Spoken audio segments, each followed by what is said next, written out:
अस्सलाम वालेकुम, मैं हूं नवीद अहमद बड़ैच। मैं हूं अपने डिजिटल चैनल पर मौजूद। आप सबको खुशामदीद कहता हूं। आज हम आपके साथ दो तीन खबरें शेयर करेंगे। एक तो शेर अब्दुल मरवत साहब ने दिया है सहाफ़ी मंसूर खान को जवाब, और दूसरा असद कैसर ने साबका स्पीकर कौमी असम्बली, उन्होंने शिकवा किया है JUI वालों से, फजलुर रहमान से। और तीसरी न्यूज़ हम इमरान खान साहब के हवाले से शेयर करेंगे।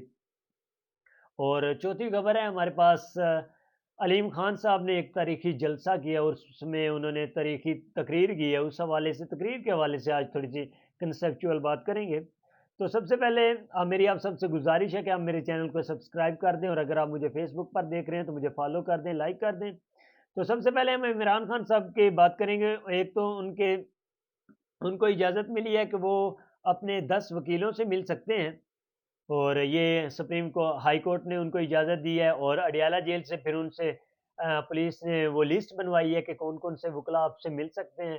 तो बाकायदा तौर पर उन्होंने एक लिस्ट तैयार करके दी है। 10 वकीलों के नाम है: हामिद खान साहब बैरिस्टर, उमैर खान नियाज़ी बैरिस्टर, सलमान अकरम राजा बैरिस्टर, सैयद अली ज़फ़र बैरिस्टर, सलमान सफदर। इसी तरह है, नीचे हैं शेर अब्दुल मरवत साहब भी हैं। एंड पे उनके उनके साथ भी उन्होंने मिलने को उनका दिल चाहा है, लेकिन वो लंदन में मौजूद हैं। शेर अब्दुल मरवत साहब थोड़ा-सा मिलते हैं आपसे भी एंड पे। और उन्होंने एक दूसरी बात की है कि हर हफ्ते मुझे मेरे बेटों से व्हाट्सएप पे कॉल करनी है। एक उन्होंने ये रिक्वेस्ट की है हाई कोर्ट से कि मुझे इजाज़त दी जाए कि मैं अपने बेटों से बात कर सकूं। तो इमरान खान साहब को एक तो 10 वकीलों से मिलने की हर हफ्ते इजाज़त दी गई है, और दूसरा उन्होंने रिक्वेस्ट किया कि मुझे मेरे बेटों से बात करनी है। तो हर वालदैन चाहता है कि उनकी उनके बच्चे के साथ कनेक्शन है। तो बाय द वे, ये अच्छी खबर थी इमरान खान साहब के हवाले से और PTI के हवाले से। और अगली बात क्या है कि असद कैसर साबका कौमी असम्बली, उन्होंने कहा है कि हम गए थे फजल रहमान के घर उनकी सास का अफसोस करने, तो उन्होंने हमारी पिक्चर बनाकर अपलोड की है। तो ये कोई अच्छी बात नहीं है, हमें बहुत बुरा लगा है। और जब ये पिक्चर अपलोड हुई थी तो PTI का वर्कर फट चुका था, फट के वो सामने आ गया था। मैंने पहले भी कहा था कि वो एक बम होता है, ग्रेनेड, वो है PTI का वर्कर। तो ये वो फट गया था अली मोहम्मद खान पे कि आप वो डीजल डीजल जिसे पूरे जलसे में वो उखाड़ के रख देते हो, डीजल डीजल कहते हो। पूरा जलसा ही एक दफा उखड़ जाता है PTI का जब डीजल डीजल की आवाज निकलती है ना। माशाल्लाह क्राउड तो बहुत है ना इमरान खान साहब के हवाले से, इमरान साहब खान साहब के पास। तो जनाब उन्होंने ये शिकवा किया कि अगर हम गए थे उनकी सास का अफसोस करने, तो हम एक ही एरिया के हैं, तो उनको ये पिक्चर अपलोड नहीं थी करनी चाहिए, ये नामुनासिब है। तो जनाब आपसे हम ये पूछेंगे, जब इमरान खान साहब को गोली लगी थी, गए थे दूसरे, क्या नाम है, जमात इस्लामी के सिराजुल हक साहब, आपने पिक्चर बना के अपलोड की थी? बिल्कुल की थी। इससे पहले भी और भी बहुत सारे गए थे, political worker, political MNA MPs, बहुत सारे ऑपोजिशन के गए थे ना इमरान खान साहब का पता करने, इन्होंने पिक्चर्स अपलोड की थी। तो तब आपको अच्छा बुरा, उनका वर्कर को अच्छा बुरा नहीं लगा होगा, उनके सपोर्टर वोटर को अच्छा बुरा नहीं लगा होगा। दैट्स फाइन, उनका वर्कर सपोर्टर मेच्योर है, वो इस चीज को अंडरस्टैंड करता है कि सियासत जस्ट राय की मुखालफत है, ना कि कोई दुश्मनी है जिसमें आप गोली मार दोगे, किसी का सर उड़ा दोगे, किसी को मार दोगे। ये सियासत नहीं है। ठीक है, तो असद कैसर साहब को ये बात बहुत बुरी लगी। तो इससे पहले इमरान खान साहब को जब 2014 में कंटेनर से गिरे थे, नवाज शरीफ साहब गए थे इनका पता करने। नवाज शरीफ साहब पता करने गए थे, बनी गाला में नवाज शरीफ साहब गए हैं। और जब, और आज तक इमरान खान की ईगो का मसला देखो कि इमरान खान साहब किसी के दरवाजे पे नहीं गए, जिसके दरवाजे पे गए हैं वो बड़ी इंटरेस्टेड बात है, मैं आपको अभी तक बताता हूँ, अभी बताता हूँ। इमरान खान साहब जब जबकि किसी के भी दरवाजे पर नहीं गए, और जबकि असद कैसर साहब, मैं आपको ये पैगाम देता जाऊं, आपको इस तस्वीर से पॉजिटिव मैसेज देना चाहिए था अपने वोटर को, अपने सपोर्टर को, कि सियासत हमारी राय की इख्तलाफ है। हम अपनी राय पे इख्तलाफ रखते हैं, हम किसी के दुश्मन नहीं है कि जो हम जाए। आप अपने वर्कर को मिच्योर करो, ना कि उसे इसी तरह भगोड़ा बना के रखो कि बस चल आया और फट जा। ये काम छोड़े, आप अपने सपोर्टर को, अपने वर्कर को मिच्योर करें। मेरी ये आपसे इल्तिजा है। तो आज से पहले मैं आपको एक और बात रिमाइंड करवा दूं, आपका लीडर इमरान खान नियाजी साहब, मैं भी सपोर्ट करता हूं, नो डाउट। तो वो गए थे जनाब चौधरी शुजात की बीमारी का पता करने। वो बीमार हो गए थे, जब वो तब गए थे जब ये अदम एतमाद जमा करवाई गई, तो तहरीक इंसाफ की हुकूमत को गिराया गया और साथ वो आकर डाकू, पंजाब का सबसे बड़ा डाकू इनके साथ जुड़ गया। तो तब जाना इमरान खान साहब की मजबूरी थी, तो ताकि ये हमायत में वोट हासिल कर सकें और एक मतलब के लिए, जिसे कहते हैं कि इमरान खान साहब उनके दरवाजे में पहुंच गए और अपना वो उनका बीमारी का पता किया और सारा उनका हाल-ओ-अहवाल पूछा। तो ये है जी पॉलिटिकल हिस्ट्री आपके इमरान खान लीडर की। तो आप इमरान खान साहब मतलब के लिए गए, नहीं तो ये भी नहीं जाते। आपको पता है अभी तक बहुत सारे क्या इन्होंने नवाज़ शरीफ को कभी टेलीफ़ोन पे भी कॉल करके उनका हाल पूछा। हत्ता कि ये खड़े होके मुँह पे ऊपर ऊपर हाथ फेर के कहते रहे, "तुम आओ वापस, मैं तुम्हारा कर लेता हूँ।" तो ये कंडीशन रही है जी। असद कैसर साहब को बड़ा बुरा लगा है, तो असद कैसर साहब से आपसे रिक्वेस्ट है कि आप अपने वर्कर को थोड़ा मैच्योर करें। मैं भी पीटीआई का वर्कर हूँ, हामी हूँ, सपोर्टर हूँ, लेकिन मैं इस तरह की हमायत सपोर्ट नहीं करता जिसे जिस तरह आपका बाकी वर्कर कर रहा है कि आकर वलवोला होके फट पड़ना। ये कोई सियासी और समझदार बंदों की ये कोई पहचान नहीं है। आप अपने वर्कर को काइंडली मैच्योर करें। और अगली सबसे बड़ी खबर है जी, जहानिया में जलसा हुआ है आईवीआईपी का। जनाब वो अयाज खान नियाजी साहब ने उन्होंने जहानिया में एक जलसा कंडक्ट किया है। वो भी साबका पीटीआई के वो थे उम्मीदवार, वो भी इमरान खान साहब को छोड़कर चले गए हैं। वो भी इमरान साहब खान साहब से रास्ता जुदा कर गए हैं और उन्होंने बखैर कोई दूसरी पार्टी तो तब नहीं थी ज्वाइन की, लेकिन उसने कहा था कि इमरान खान साहब मेरा कोई लेना देना नहीं। और उन्होंने जाकर अब इस्तेकाम पार्टी को ज्वाइन किया। इससे पहले वो जनाब एक जलसा वहाँ पर करवा चुके हैं परवेज़ इलाही साहब का। तो अलीम खान साहब ने अयाज खान को जलसे में आकर पहले तो उनको मुबारकबाद दी कि आपको मुबारक हो कि आपने इतनी बड़ी वर्कर कन्वेंशन कंडक्ट की है। तो ये वर्कर कन्वेंशंस पता किसे कहते हैं कि आपका जितना भी उस एरिया का वर्कर है, आपने उसे इकट्ठा किया है। तो ये उस सूरत में एक पॉलिटिकल एक सियासी लीडर उस वक़्त आकर कहता है, जब उसे पता हो कि हमारा जलसा फ्लॉप हो चुका है। लिहाज़ा उनके जलसे की तादाद माशाल्लाह 6-7 हज़ार थी, नो डाउट वर्कर आया हुआ था। इसके ऊपर मैं आता हूँ, इस इन पॉइंट्स के ऊपर मैं आता हूँ। उनका ये आया हुआ था सपोर्टर, जैसा भी उन्होंने किया इकट्ठा किया था मज़दूर और सारा दिहाड़ीदार। नया न्यूज़ वाला हम न्यूज़ वालों ने सब कुछ इनका फ्लॉप कर दिया था।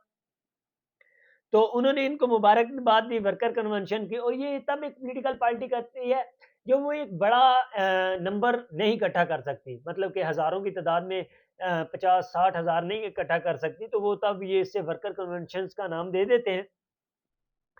तो इससे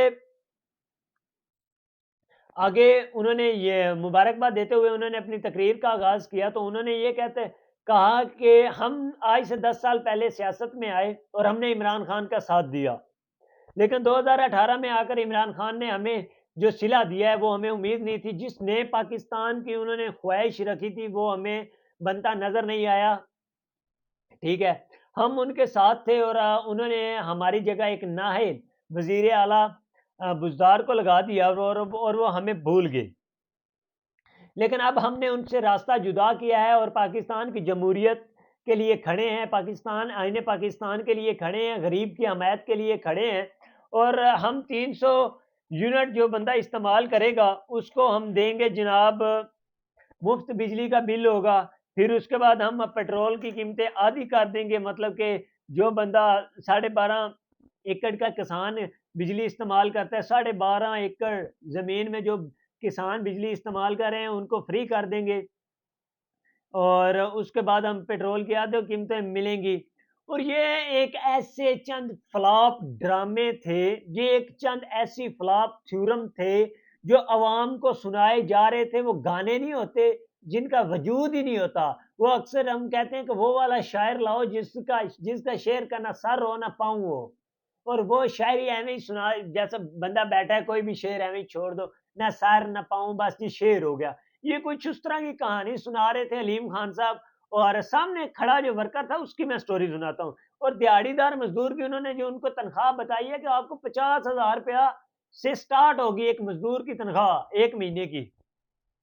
जनाब मजदूर की अगर ये जमा माइनस करें तो ये जाकर 1500 दिहाड़ी बनती है एक मजदूर की, 50,000 अगर हो तो इन्होंने वहां पर जो औरतें थी, हम न्यूज के बंदे ने इंटरव्यू किया, तो वहां पर जो औरतें थी वो कह रही थी कि हमने दूसरा 800-800 रुपए पे हमें लाए हैं, और उनको तो दो 1500-2000, जिनको तुम रोड से उठा के, घरों से उठा के उधर मजदूर को तुम अपना जलसा करने के लिए आए बैठे हो, उनको तो दो 1500-2000, उनको तो दो, उनको तूने दिया कुछ नहीं, और इधर आके तू कह रहा है मैं बिजली का 300 यूनिट बिल फ्री कर दूंगा, मोटर पेट्रोल की कीमतें आदि कर दूंगा, और पता नहीं क्या क्या किसान की बिजली फ्री कर दूंगा।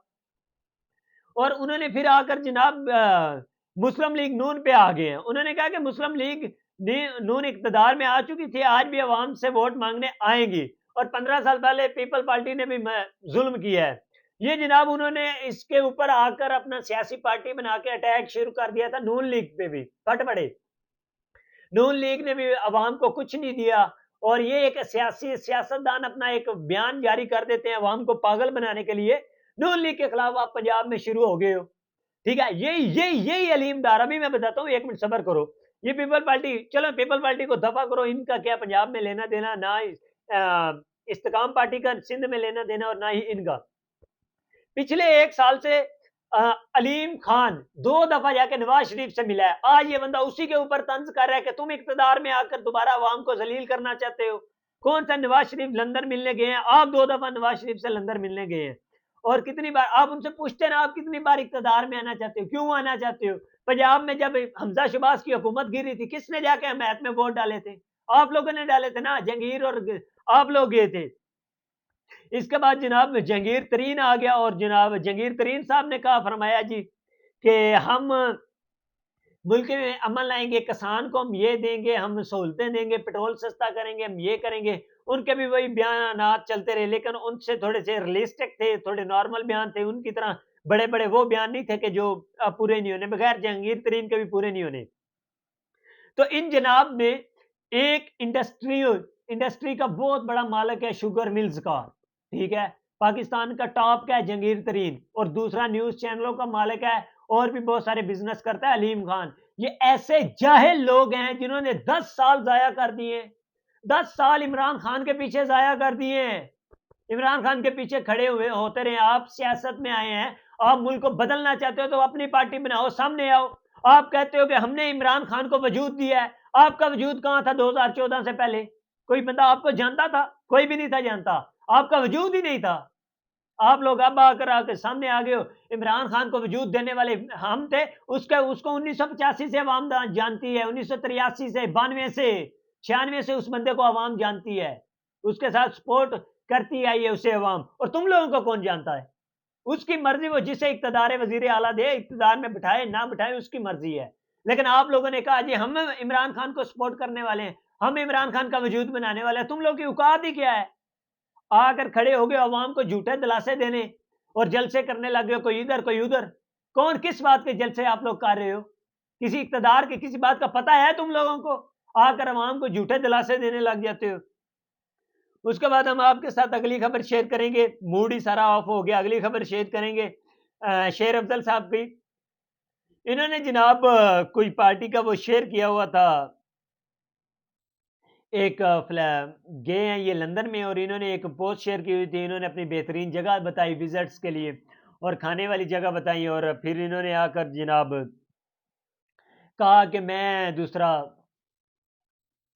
बेहतरीन जगह पर आप जो भी आकर मुझसे मिलना चाहता है मिल सकता है। ये वो उस पर मंसूर अली खान ने कहा कमाल ही हो गया है। मैंने उनका वो व्लॉग खुद सुना, उन्होंने कहा कमाल हो गया, अब तो मिलने के लिए भी जगह बताई जा रही है। और वाकई ये बात थोड़ी अजीब है कि आप इस तरह की नहीं कह सकते कि मुझे मिलना है तो इस जगह आ जाएं। आप जनाब वकालत करते आपने पीटीआई की, तो वो रहबर और रहनुमाई बन गए थे। तो इन्होंने उनका जवाब देने देते वक्त कहा है कि मेरे चलने फिरने की जगहों पर तंज करना आपके लिए गैर मुनासिब था। इस तरह मैं पसंद करने खाने और बेकद शर्मी बयान नहीं करना चाहता। आपकी मालूमात को बताता चलूं कि लंदन में 4 साल मुकीम था, और लंदन में मेरे छोटे बहन भाई भी वहीं पर हैं, और हम जमात और साथी वकील भी वहीं पर हैं। ये शेर अफजल साहब ने कहा। आप सबको पेशकश है कि उठाने की सिफारिश करूंगा, और उन्होंने ये भी कहा कि आप जैसे लफाफा साफी और ऐसे मेरे ऊपर बातें करते हैं। अब और मेरे बहुत सारे दोस्त हैं, अहबाब हैं, वो मुझे इनवाइट करते हैं, तो मैंने उनको एक रोड के ऊपर ना कह दिया कि आप मुझसे आकर मिल लें। ये जनाब शेर अफ़ज़ल साहब थोड़े साइको होते जा रहे हैं, बहुत बड़े साइको पेशेंट बनते जा रहे हैं। इन्होंने फिर एंड पे उनको धमकी दी है कि मैं आपसे अब करूँगा मुकाबला और ये वो। तो शेर अफ़ज़ल साहब अगर आप अपना काम करें, वकालत ही करें तो क्यों लोग आपको बात करें?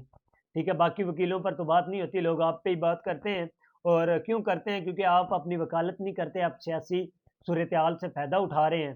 तो अल्लाह पाक आपको हिदायत दे और आज के लिए इतना ही काफ़ी है। अपना ख़्याल रखिएगा।